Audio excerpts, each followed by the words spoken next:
Devina Septiara Putri, Nepampan wasta abdi Miftahul Jannah, nempangkan wasta abdi Nur Aulia. nepampan wasta abdi Maulidah Yung Biki Sayun Indias. Di dia orang rek nyieun cilok jeung sambal kacang.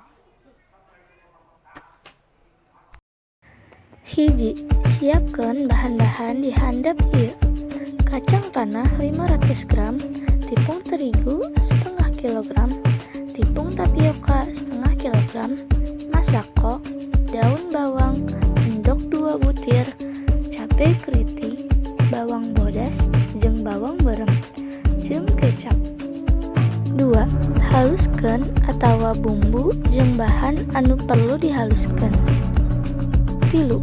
Jieun adonan cilok kun nyampurkeun 250 gram tepung terigu, 1 batang daun bawang, 2 butir endog, campur jeung cai panas nepi ka bisa dibentuk buledan.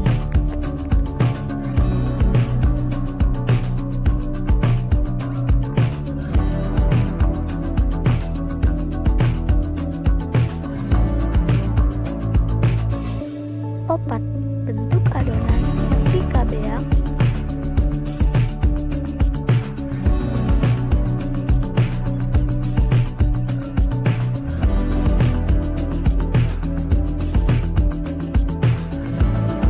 Rebus cilok anu geus dibentuk nepi ka ngambang naek ka luhur cai.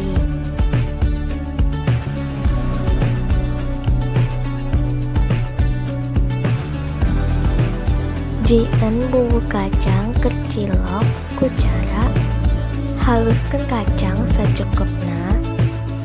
Masak kacang anu geus dihaluskeun nepi ka asak. Tambahkeun bumbu penyedap rasa, uyah, masako, minyak, saos. Cilok siap dihidangkeun jeung sambal kacang. Cilok siap dihidangkeun jeung sambal kacang.